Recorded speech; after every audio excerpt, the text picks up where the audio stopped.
Bonsoir. مساء الخير فلاون. مرحبا يسون.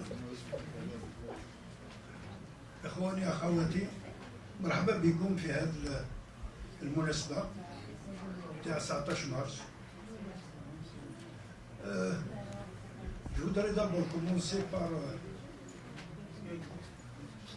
féliciter les jeunes organisateurs de cette rencontre. Tout à l'heure, on était plus ou moins surpris de voir beaucoup plus de jeunes que de personnes, disons, de notre génération. Pour notre part, en tant que Moudjahidine, nous sommes très heureux de voir qu'il y a des jeunes qui sont là et qui veulent connaître l'histoire de la lutte du peuple algérien. Je ne vais pas prendre beaucoup de temps parce que il ne nous reste malheureusement pas beaucoup de temps. Les deux précédents intervenants ont pris plus d'une heure et on m'a dit nous devons libérer la salle à 5h30. On a une demi-heure. Donc on va essayer de faire en sorte de vous livrer un peu nos modestes parcours durant la guerre de libération. Et je vais commencer par donner la parole à mon frère et compagnon Ghafar Mohamed dit Wahtlish.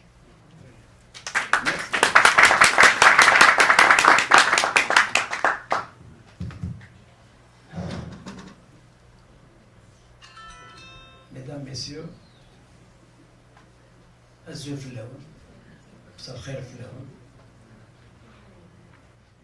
très heureux de me trouver parmi vous aujourd'hui, de passage à Paris, parce que je ne suis pas résident ici, à l'occasion du Salon du Livre, d'être invité par le jeune Mohamed Mekid, président de l'association, qui m'a fait honneur aujourd'hui de m'inviter pour assister à cette rencontre historique. Je crois, je peux le dire, que cette rencontre consiste uniquement, je dis parce que l'histoire de la révolution algérienne, elle est longue et large. Il faut des heures, des journées et des mois et des années pour pouvoir expliquer à nos enfants justement cette histoire. Aujourd'hui, j'ai pensé, maintenant c'est personnel, que l'événement d'aujourd'hui, il est considéré uniquement le cessez-le-feu du 19 mars 1962. On n'a pas à déborder sur autre chose. Pour que cette jeune, justement, que mon compagnon cite, d'avoir des jeunes, justement, d'habitude, c'est toujours les mêmes âge, etc. Ils connaissent plus ou moins. Mais les jeunes, comme si ils ne sont pas concernés par l'histoire. Et pourtant, Aimé Césaire, le philosophe connu, il a dit un peuple sans mémoire, c'est un peuple sans avenir. Celui qui ne connaît pas ses origines, il ne sait pas où il va. Il est dans la nature, il est brouillé. Voilà, c'est ça. Alors on cite des trucs comme ça pour que les jeunes puissent s'imprégner de leur histoire. Je dis le 19 mars 1962. Hélas, justement, la coïncidence de l'histoire, le 19 mars 1962, c'était un lundi. 56 ans après, aujourd'hui, je nomme la veille, c'est un lundi aussi, demain, 19 mars 2018. C'est le hasard de l'histoire qu'il faut rappeler pour qu'on puisse se rappeler nous-mêmes. Donc, à l'occasion du 56e anniversaire de cette fête, ce cessez-le-feu, effectivement, parce que nous, on dit là-bas en Algérie, bien sûr, même ailleurs, c'est la fête de la victoire. Parce que c'est la victoire, c'est l'opposé du 1er novembre. 1er novembre, il a allumé le feu, et le 19 mars, il l'a éteint. Donc, c'est la victoire. Bon, ça, c'est le premier point que les jeunes doivent avoir en tête. Le deuxième point, je me présente, parce que quand on parle, il faut que les gens sachent à qui on a affaire.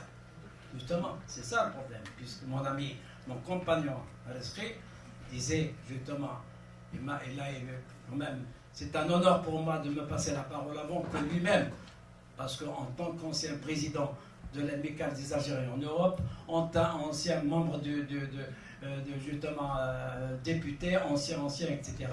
Donc je suis très honoré justement que je m'adresse à vous aujourd'hui.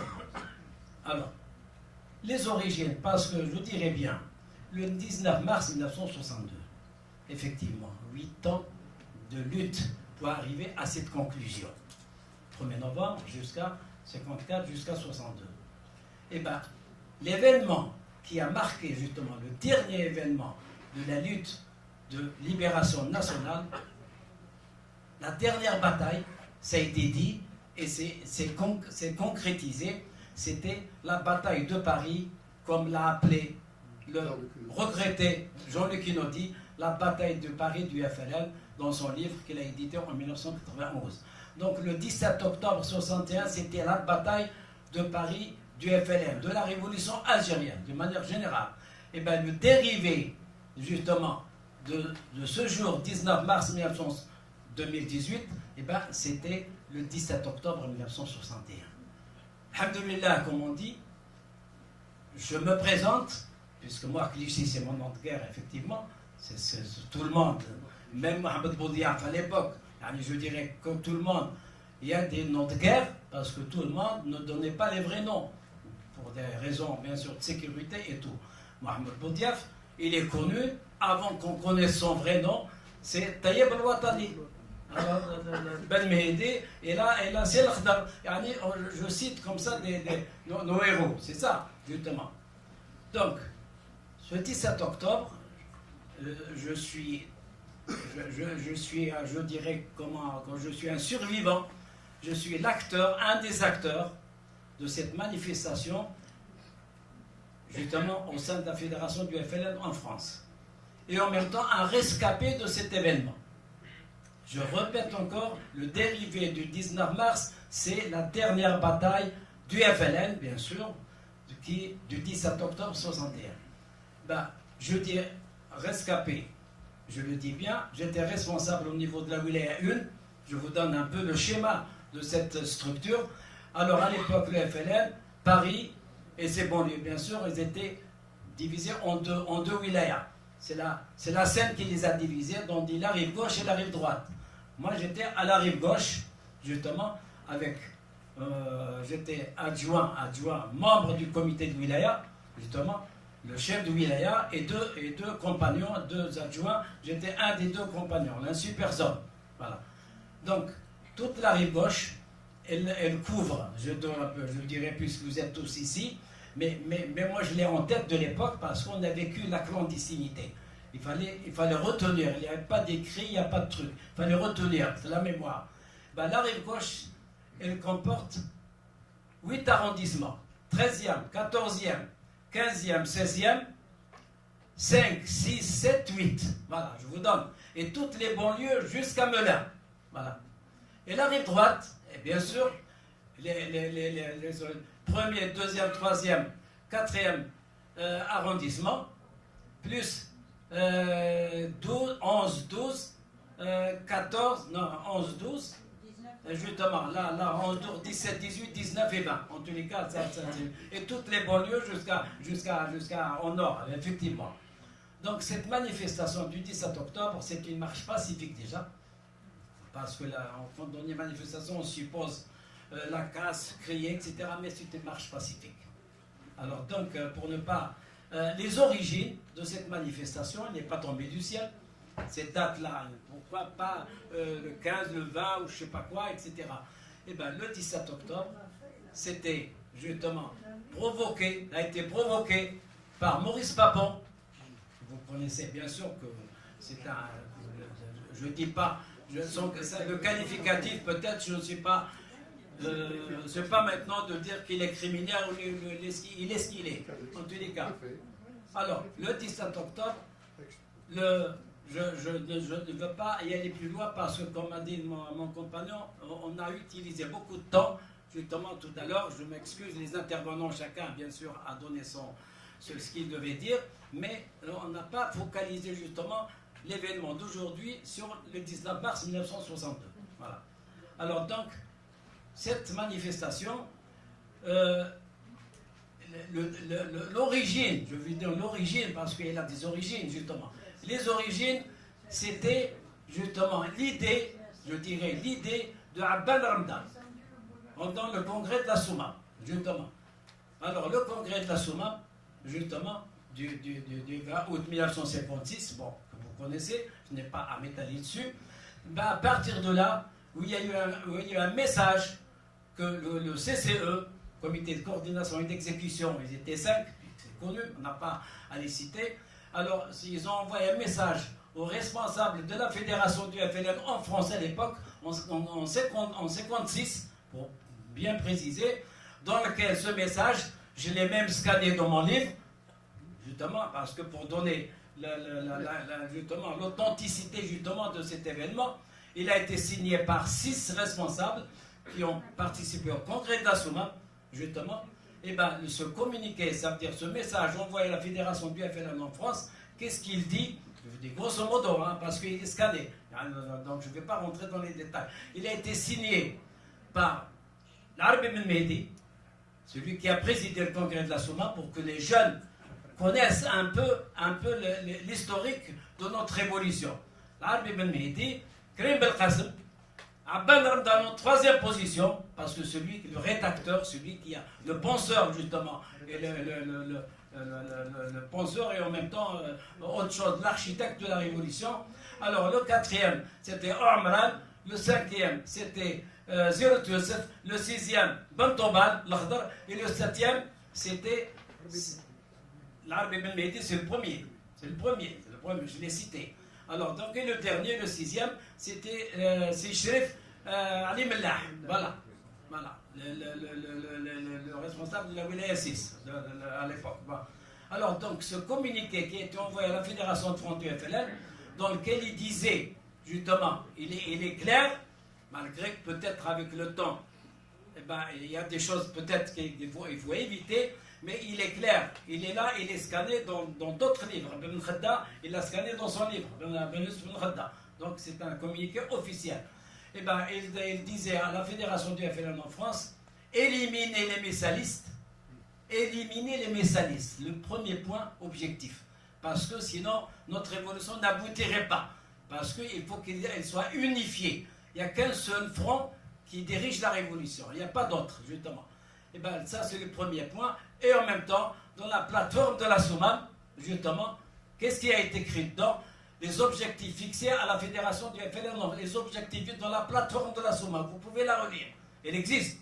Alors, 3 objectifs. Le premier objectif, structurer toute l'immigration en Europe. Pas en France, en Europe, parce qu'il y en a en Allemagne, il y en a un peu partout. Donc, structurer l'immigration en Europe. Deuxième point, soutenir justement l'effort de guerre financièrement, une fois que tout le monde est structuré. Le troisième point, éclairer l'opinion française et étrangère sur la lutte de libération nationale. Voilà les 3 objectifs fixés.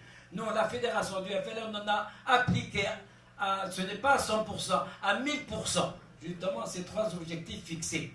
Alors le premier, en 57, c'est Rizqi peut le dire, justement, l'histoire de la... il a parlé tout à l'heure, justement, de la grève de 8 jours. La grève de 8 jours, de 28 janvier au 4 février 57, et ben c'est là qui a fait justement adhérer toute la masse des émigrés au FLN. Parce qu'auparavant, il y a eu un quiproquo. Il y en a qui ont cru, il y en a qui n'ont pas cru, etc. etc. Et ben la grève de 8 jours de 57, justement, elle a fait rentrer en masse toute l'émigration au sein du FLN. Ça, c'est le premier point. Le deuxième point, soutenir financièrement. Financièrement, une lutte sans moyens, elle ne peut pas aboutir. Justement, il faut le dire d'une manière claire et nette. Eh bien, la fédération du FLN en France, elle a soutenu, les statistiques, ils sont connus, je vous donne tout de suite le chiffre. Alors 80% du budget de guerre, il est venu de l'immigration. 80% du budget de guerre, il est venu de l'immigration. Alors nos enfants, nos petits-enfants et ceux qui sont encore vivants parmi les membres de la Fédération du FLN et les Algériens du Matin général, ils peuvent être fiers justement d'avoir participé justement à cette révolution de cette manière-là, en appliquant les objectifs du congrès de la Souma. 80% du budget de guerre, ce n'est pas moi qui le dis, c'est les statistiques du gouvernement provisoire de la République algérienne. Justement, Hamed Francis, le ministre des Finances du premier GPRA, du deuxième GPRA et du troisième GPRA, présidé par Youssef Ben Khadda. Dans les statistiques qu'il a données à la fin de la Révolution, 80% du budget de terre est venu de la Révolution. Donc le nerf de la guerre, c'est bien la finance. Donc c'est ça le point sur lequel... Alors maintenant... Il faut conclure. Il faut conclure. Je conclue. Je conclue, alors il a raison. Maintenant, la manifestation du 17 octobre 61, comme j'ai dit tout à l'heure, c'était Papon qui l'a provoqué avec son couvre-feu. Il nous a décrété un couvre-feu, justement à partir du 6 octobre, justement. Il nous a donné un nom à l'époque. Nous n'étions pas ni des indigènes français musulmans algériens. Les FMA sont invités, vous savez, hein, comme une fête, hein, sont invités à ne pas sortir le soir de 20h jusqu'à 5h30 du matin. Parce que c'est là où on travaille, justement, tout le monde travaille, c'est la nuit qu'on se réunit pour les finances, etc., etc. Donc, ils veulent paralyser notre organisation. C'est dans cet esprit-là. Nous, on a écrit à l'époque, chaque wilaya, les deux wilayas finalement, ils ont écrit des rapports à nos responsables qui se trouvaient en Allemagne, le comité fédéral, lequel comité fédéral, avec le GPRA, bien sûr, en collaboration avec le GPRA. Alors, les rapports qu'on a écrits, notre organisation elle va être asphyxiée si on continue comme ça. Si on observe cette justement. Alors, c'est là où on a reçu, justement, le 12 octobre, on a reçu justement la directive, ça a mis quand même 5 jours pour utiliser la situation. Le 12 octobre, nous on est au niveau de la wilaya 1, je ne parle pas de la wilaya 2, parce que chacun, il y a un cloisonnement. La wilaya 1, on a reçu le 12 octobre la directive justement le 17 octobre, préparez-vous pour le 17 octobre, justement pour une marche pacifique, ce n'est pas une manifestation bruyante, etc. Une marche pacifique dans Paris et encore dans le centre de Paris. Pour les deux wilayas, la 1 et la 2. Alors, mais sachez bien, le nombre de militantes et militants de l'époque, c'était 80 000 militantes et militants qui englobent les deux wilayas, plus jusqu'à toutes les banlieues aussi. Alors, 80 000 militantes et militants. Imaginez un peu ce monde-là dans les rues de Paris, que ça aurait fait. Ça a fait une révolution aussi, une deuxième révolution.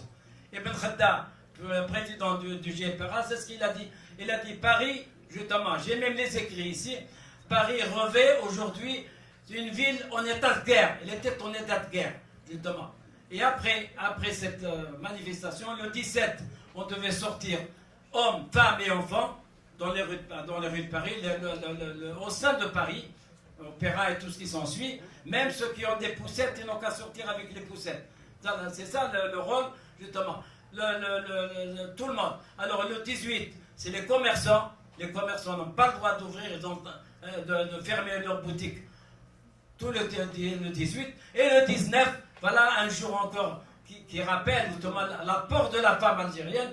Alors toutes les femmes d'Algériens, justement, dans toute la France, doivent sortir et y aller manifester devant les commissariats, devant les prisons, etc., pour dire libérer nos maris, libérer nos enfants, parce qu'on sait qu'il y aura des arrestations. Et bien la nuit du 17 octobre, il y a eu 12 000 arrestations.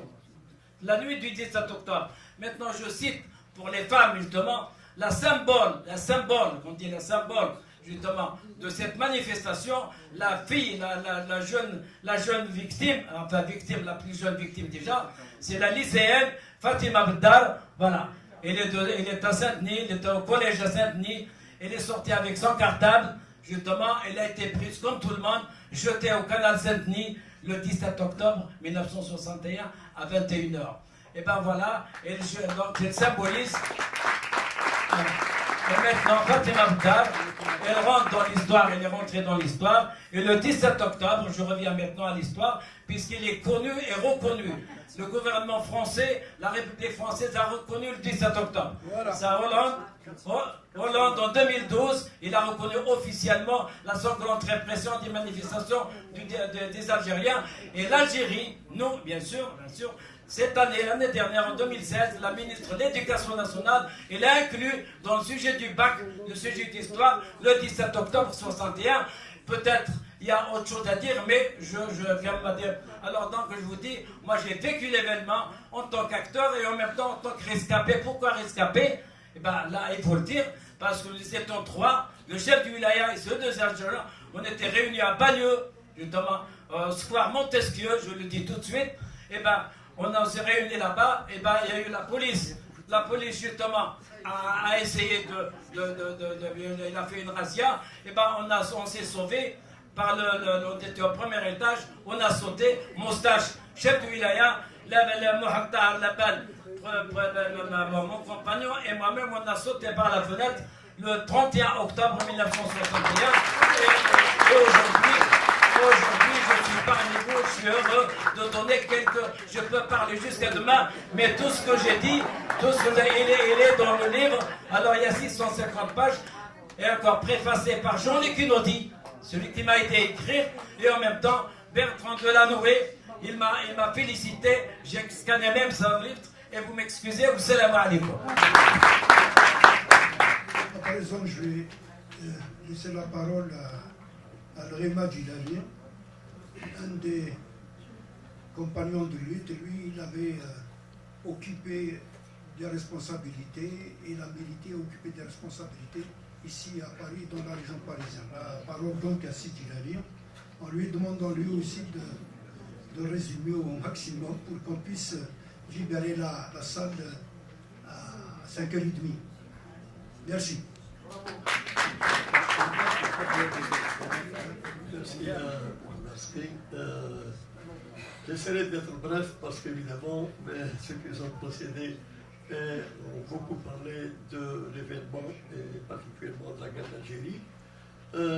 D'abord, monsieur le représentant de l'ambassade, monsieur le président du consul général, mesdames et messieurs, bonsoir. Je remercie Miki qui nous a invités à cette manifestation, à cette plutôt commémoration du 19 mars 1962. Parce qu'aujourd'hui, ça nous fait déjà 56 ans. C'est vrai, cette journée du 19 mars, qui est une journée de la victoire, la victoire, elle s'arrache, elle ne se donne pas. Que nous sachions tous que cette victoire a un précédent, a une activité, a une histoire de plus je dirais, de 40 ans. Parce que je parle aujourd'hui ici, on parle beaucoup plus de la Fédération de France, et quand on parle de la Fédération de France, on est obligé d'aller le pourquoi de sa création. Nous allons jusqu'à 1926, l'étoile nord-africaine, par comment dirais-je, le PPA, le MTLD, pour arriver au FNL le 1er novembre 1954. Il faut dire dans ces périodes, évidemment, il y a une période qu'on peut appeler absolument la période de l'éveil, de prise de conscience, de 1926 jusqu'à 1946. Nous parlons de la période de 46-54, qui est la période d'organisation et de préparation, bien entendu. Pourquoi? Parce qu'il y a eu des élections, il y a eu des préparations pour la guerre, pour la préparation de l'organisation spéciale.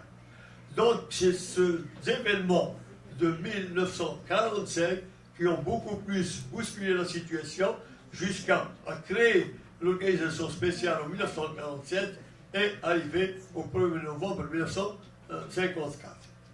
54, évidemment, bien sûr, c'est le FLN, en proclamation qui a été faite par le FLN, et malheureusement, après quelques jours, nous avons appris qu'il y a une belle déclaration faite par Messali, dont on a parlé, dont ceux qui m'ont précédé ont parlé de lui.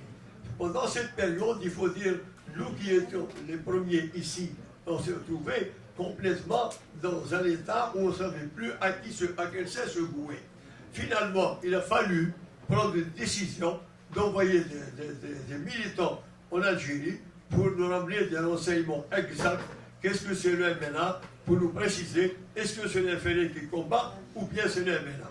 La réponse a été directe et donnée par Krim Belkacem, et Abral, parce que la personne que nous avons envoyée, elle est de la région, c'est une personne qui les connaissait, qui nous a confirmé officiellement que c'est le FLN qui est en train de mener le combat. C'est à partir de là que nous avons commencé à structurer les cellules du FLN. Ce n'était pas une chose facile. Pourquoi? Parce qu'il fallait à ce moment-là la clandestinité, il fallait faire face à la situation, à la fois à la police, faire face au MNA, qui lui-même, à l'époque, s'est accaparé des locaux du MTLD. C'est cet avantage, évidemment. Et puis, il y a la personne de Messali qui était connue. Les gens se posaient la question. C'est dès lors, évidemment, qu'il y a eu des travail de profondeur, un travail qu'il fallait faire dans la clandestinité et constituer des cellules à travers, évidemment, d'abord par la capitale, à Paris, puis la banlieue, évidemment, l'étaler l'action jusqu'aux grandes villes, à travers les grandes villes de France, Lyon, Marseille et Lille, évidemment.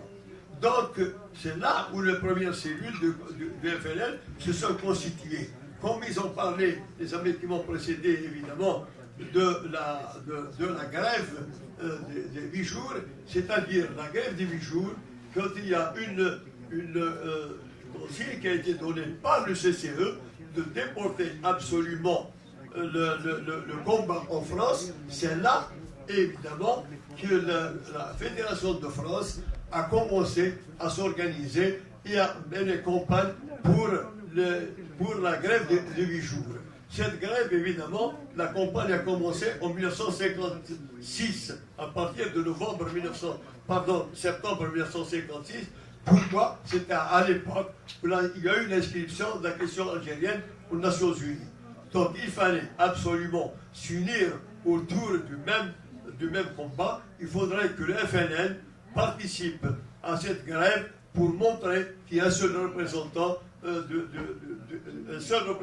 du peuple algérien, le FLN. Donc c'est à partir de cette grève, évidemment, qui a réussi, que le FLN a engagé un quadrillage, qu'on appelait le quadrillage, à ce moment-là, de recruter, de contacter toute la population immigrée pour contribuer à ce combat. Et c'était là, évidemment, qu'après la réussite de ce quadrillage, évidemment, le FLN sont les sortis vainqueurs. C'est là qu'il a continué à encadrer toute la France en fractionnant à l'époque l'organisation en 4 wilayas en 1958 et en 6 wilayas en 1959. Et du rôle qu'a joué la Fédération de France au sein de cette guerre de libération, ça qu'on le veuille ou pas, il y a une action, il y a une guerre qui a été déportée en France parce que la France à l'époque a parlé beaucoup plus d'événements d'Algérie, alors qu'il y avait une guerre. Donc il fallait déplacer la guerre en France, et c'est là où il y a eu l'événement comment dirais-je, les attaques de l'économie de guerre le 25 août 1958. Donc, le rôle qu'a joué la Fédération de France, il faut l'avouer qu'il a joué un rôle dans un cadre national, aussi bien sur le plan organique, aussi bien sur le plan financier. Et elle a également envoyé énormément de jeunes. Tous les jeunes recherchés à l'époque sont envoyés grossir les rangs de l'ALN à partir du Maroc et à partir de la Tunisie. Je sais que ce n'est pas toujours facile comment dirais-je, de parler de l'histoire en quelques minutes. Néanmoins, je vous résume à peu près en tant que ancien responsable, en tant que militant de cette époque, et je vous remercie. Et voilà. Nous n'avons plus beaucoup de temps. Vous voyez qu'on a même débordé sur la période de la guerre de libération, du cessez-le-feu. Je voudrais tout simplement ajouter ce que viennent de dire les frères qui m'ont précédé. C'est que le 19 mars, en réalité, n'a été que l'aboutissement d'un long combat du peuple algérien qui a duré 132 ans. Tout a commencé avec ce fameux coup d'éventail du Dey d'Alger contre Pierre Duval, le consul de France. J'aimerais, il y a des historiens qui sont ici, qui sont peut-être mieux placés que nous, pour vous le dire, qu'en réalité, la raison du coup d'éventail, c'est que la France a importé du blé d'Algérie, qu'elle n'a pas payé. Le Dey a envoyé plusieurs lettres à Charles X, le roi de France, et il n'a pas eu de réponse. Il convoque le consul de France, l'intrigant Pierre Duval. Il lui demande les raisons pour lesquelles, pourquoi il n'a pas reçu de réponse. Pierre Duval a répondu de manière à mettre en colère le Dey, et à ce moment-là, il lui envoie un coup d'éventail. Après ce coup d'éventail, il faut aussi dire que les batteries d'Alger ont bombardé le navire français, la Provence.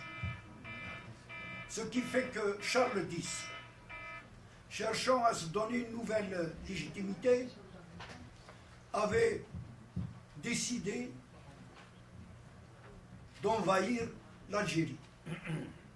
Il désigne le général de Bourmont à la tête de 40 000 hommes. 40 000 hommes à l'époque. Et le 14 juin, il débarque à Sidi Faraj. Puis il y a eu la bataille de Staouili. La grande bataille de Staouili. Et ensuite, l'explosion de Fort-l'Empereur. Le 14 juillet, plutôt le 4 juillet, excusez-moi, le 4 juillet, le Dey d'Alger capitule et s'exile en Sicile. Le peuple algérien, l'administration et les Ottomans s'effondrent. Le peuple algérien se retrouve seul face à une armée. Et c'est à partir de là que le peuple algérien a organisé une résistance farouche contre une armée bien équipée, encadrée par des dizaines de généraux et de maréchaux. Et ce combat a duré des années. Il y a eu d'abord l'émir Abdelkader qui a résisté pendant 17 ans. Le bey Hamed de Constantine, il a tenu jusqu'en 1837. La Kabylie l'a investi en 1858. Et le maréchal Arrondan, il avait en face de lui une jeune femme de 26 ans. Le Fatman Soumer qui lui a tenu toute tête des mois, et notamment la fameuse bataille d'Icharidan. Donc, ce combat a duré jusqu'au lendemain jusqu'en 1882 avec le soulèvement de Ouled Sidi Cheikh, le soulèvement de 1871. Donc pendant un demi-siècle, il y a eu constamment des batailles, des combats en Algérie. C'est seulement au lendemain de la Première Guerre mondiale qu'il y a eu l'émergence du nationalisme algérien, ici en immigration. Mes compagnons ici l'ont rappelé, la création de l'Étoile nord-africaine. Elle a été créée par Haj Ali Abdelkader et Msali El-Haj. Le premier président d'ailleurs ça a été Haj Ali Abdelkader. Ensuite c'est Msali. Ils se sont rendus au congrès anti-impérialiste de Bruxelles. Msali a demandé l'indépendance de l'Algérie et l'étoile nord-africaine a été la première fois dissoute en 1929 et une deuxième fois en 1936 par le Front populaire. L'étoile nord-africaine, le PPA-MTLD a succédé à l'étoile nord-africaine qui, lui, le parti PPA lui-même a été dissous en 1939, mais il a continué ses activités clandestines. Arrive le 8 mai 1945, c'est le tournant, c'est là où il y a eu le déclic. Parce que le 8 mai 1945, les Algériens à Stif, à Guelma, à Kharrata, au lendemain de la victoire des Alliés sur les nazis, sur les Allemands nazis, le monde entier fête la fin de la guerre, la paix, la liberté. Les Algériens sont sortis aussi à manifester pour la liberté à Sétif, à Guelma, à Kharrata. Ils ont été l'objet de massacres. Ça a commencé avec le Saad Bouzid. Saad Bouzid, c'est un jeune scout. Il a arboré le drapeau algérien à Stif. La police l'a abattu. À partir de là, il y a eu des émeutes. Puis l'armée française, commandée par le général Duval, a massacré quelques 45 000 Algériens. Le général Duval, à la fin de cette opération menée à Stif à cette époque, il a établi un rapport pour le gouvernement français dans lequel il leur disait « Je vous ai donné 10 ans de répit. Au-delà de 10 ans, personne ne peut plus tenir la situation. » Il ne s'est pas trompé. 9 ans après, il y a eu le 1er novembre. Le 1er novembre, ce sont des militants de l'OS qui se sont organisés au lendemain des massacres de Sétif. Le PPA-MTLD qui a été créé, le MTLD qui a été créé en octobre 1946, lors de son premier congrès, a décidé de préparer le peuple algérien militairement. Et il a créé l'organisation de l'OS. Ses premiers responsables ont été Belouzdad, ensuite Aït Ahmed et Ben Bella. Allah yarhamhum. C'est eux qui ont préparé militairement des militants à passer à l'action armée. Parce qu'à partir du 8 mai 1945, les Algériens savaient qu'il n'était plus possible de discuter avec les autorités françaises, avec le colonialisme français, parce que d'ailleurs, avec le décret de l'indigénat de 1871, les Algériens sont devenus des sujets et des étrangers dans leur propre pays. Ils n'avaient que des devoirs et aucun droit. Et les Algériens, depuis cette époque-là, à partir du berceau, on leur désignait leur ennemi, qui était le colonialisme français, que seule la lutte armée pouvait les libérer. L'OS a préparé les conditions pour passer à la lutte armée. Le MTLD a connu une crise en 1953 entre Messali, le président, le Zahim, qui pratiquait le culte de la personnalité. Le culte de la personnalité a fait énormément de mal à l'Algérie. Et la crise était ouverte entre Ben Sali et ses partisans et le comité central du MTLD. C'est à ce moment-là qu'interviennent les jeunes qui étaient au sein de l'OS, Boudiaf, Ben Boulaïd, Ben Mehidi, Didouche Mourad, Ben Bitat. Ensuite, ils se sont joints Karim Belkacem, qui était le responsable en Kabylie du MTLD et qui a pris le maquis en 1946. 47. Donc ce sont les 6 qui ont réuni les 22, le comité des 22 qui s'est réuni au Clos Salombien actuel Medania, et ils ont décidé de passer à l'action armée. Le comité des 6 s'est réparti l'Algérie en 5 zones, militaires. La zone 1, les Aurès, Nememcha, c'était Mustafa Ben Boulaïd, la zone 1. La zone 2 a été dévolue à Didouche Mourad. C'était la zone 2, c'est le nord constantinois. La zone 3, c'est la Kabylie, était dévolue à Karim Belkacem, qui est le commandant de la zone 3. La zone 4, c'est tout le centre de l'Algérie, c'est l'Algérois, mais c'est tout le centre. Ça va d'Alger jusqu'à l'Ouad. Ça a été le Rabah Bitat. Et enfin, la zone 5, l'Oranais et tout le sud-Oranais, ça a été l'Arbi Ben Mehidi. Quant à Mohamed Boudiaf, il a assuré la coordination entre l'intérieur et l'extérieur. Les 6 se sont joints, les 3 membres de la délégation extérieure du MTLD qui se trouvait au Caire, et ils formaient les 9 membres du CRUA. Le CRUA, il a été créé en mars 1953 par Mohamed Boudiaf.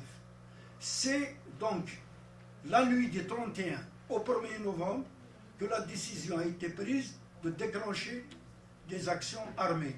C'est ainsi que le 1er novembre, pour la première fois, le FLN, parce que le comité des 6, il a décidé de mener le combat au nom du FLN et de l'ALN. Le 1er novembre, il y a eu la proclamation du 1er novembre, dans laquelle le FLN appelle le peuple algérien à la lutte armée pour l'indépendance et le recouvrement de la souveraineté nationale pour une république démocratique et sociale. La lutte de libération.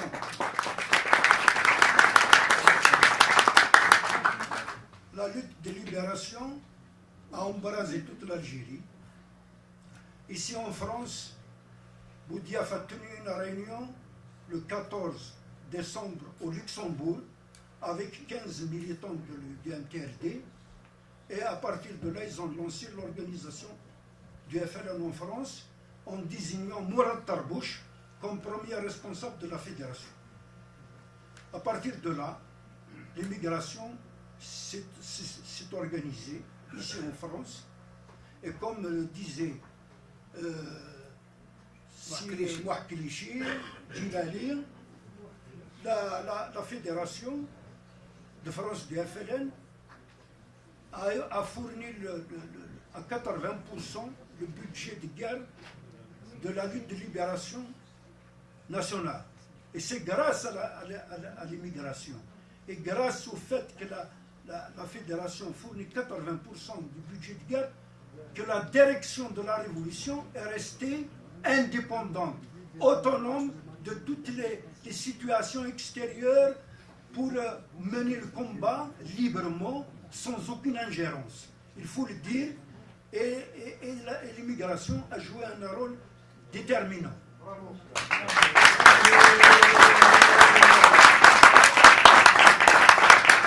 Je voudrais ici rapidement, et en terminer, je m'excuse peut-être, moi aussi j'ai pris trop de temps,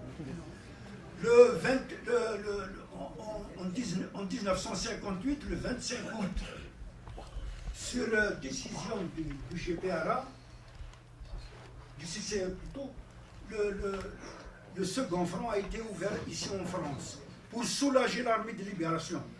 Après l'avènement du général de Gaulle, le général de Gaulle, c'est sous général de Gaulle que la guerre est devenue terrible en Algérie.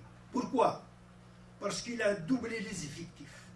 800 000. Il a mis tous les moyens matériels à la disposition de son armée. Il s'est rendu en Algérie, son premier voyage, pour clamer l'Algérie française et dire « je vous ai compris ».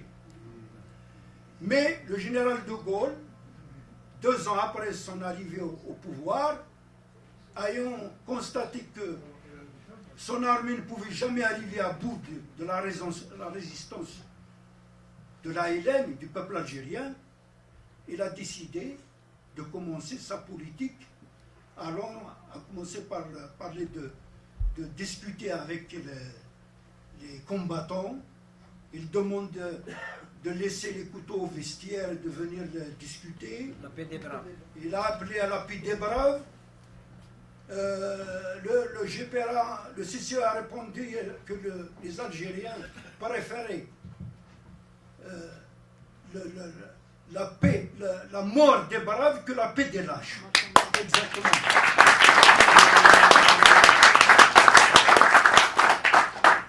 Puis il a fait sa tournée des popotes rapidement, il faut le dire, pour constater devant tout son état-major. Il s'est retrouvé dans un PC de régiment à Akbo. Le régiment commandait toute la vallée de la Souma. Le colonel commandant le régiment lui fait un exposé sur la carte d'état-major.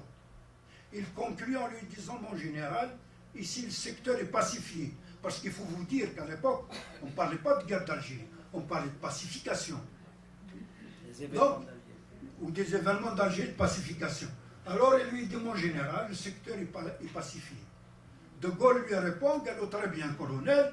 Donc le régiment sera relevé pour aller dans des zones de combat. À ce moment-là, le colonel lui répond, lui dit: ah mon général, si le régiment quitte le secteur, je ne réponds pas de la sécurité du secteur. À ce moment-là, le général lui dit: mais colonel, alors, vous n'avez rien fait. Vous pensez que l'armée va rester éternellement en Algérie? Mais colonel, nous n'avons pas les moyens. Parce qu'à l'époque, ils dépensaient 40 milliards de francs par an, soit quelques 4 milliards de centimes jour. Et le discours de Gaulle avec le colonel, en réalité, il s'adressait à tout l'état-major de l'armée française, puisqu'il y avait le général Elie, chef d'état-major des armées. Il y avait le général Charles, le commandant en chef des forces françaises en Algérie. C'est une manière de leur dire: je vous ai donné tous les moyens. Vous n'êtes pas en mesure d'arriver à bout de la rébellion, comme il disait avant. Donc à présent, je vais mener une politique pour aller vers les négociations. Les négociations, il y a eu, comme ça a été dit tout à l'heure par un des intervenants, les premiers contacts ont eu lieu en Yougoslavie en 1956 entre les représentants du FLN et ceux du gouvernement français de Guy Mollet.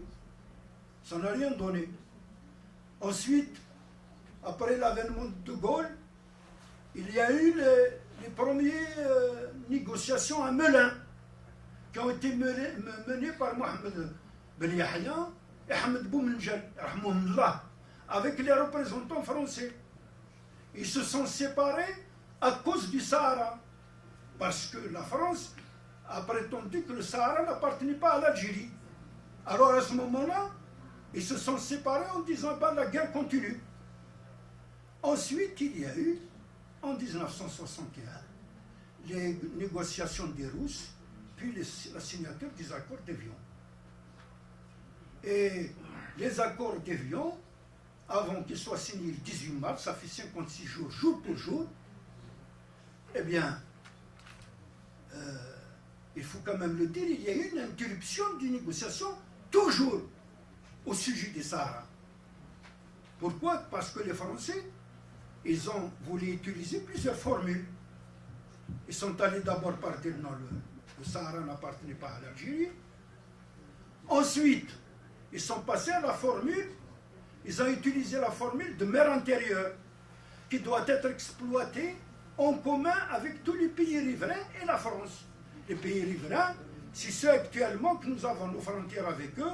Nous avons des frontières avec 7 pays. Et les Algériens ont dit que non, la guerre continuera tant que vous ne reconnaissez pas que l'Algérie, l'intégrité du territoire algérien qui va d'Alger à Tamanrasset, de Tébessa à Marnia. À ce moment-là, De Gaulle a cédé et on est arrivé à l'accord signé le 18 mars par Louis Jox, ministre d'État pour le gouvernement français, et par Karim Belkacem, vice-président du JPRA pour l'Algérie. Le 19 mars, à midi, il y a eu le cessez-le-feu. C'est ainsi que le peuple algérien, 132 ans de colonisation, de misère, et j'ajoute que à l'indépendance de l'Algérie, 98% d'Algériens étaient analphabètes. Voilà le résultat pour la France colonialiste qui est venue soi-disant nous apporter une mission de civilisation. Elle quitte l'Algérie en laissant derrière elle un peuple à 98% analphabète. Voilà ce que je voulais dire. Et, on a pris un peu trop de temps. Peut-être il y a quelques questions, si on a encore un peu de temps pour y répondre. Si nous n'avons pas de temps, on vous remercie de votre présence et des organisateurs. Le 17 octobre, le 28 octobre, 10 jours après le 17 octobre, De Gaulle a demandé au GPRH justement la reprise des négociations. Ils ont abouti 5 mois jour pour jour, le 17 mars, je dis bien le 17 mars 1962 à 17h40. Donc les accords de Lyon étaient faits et le 19 c'était le cessez-le-feu.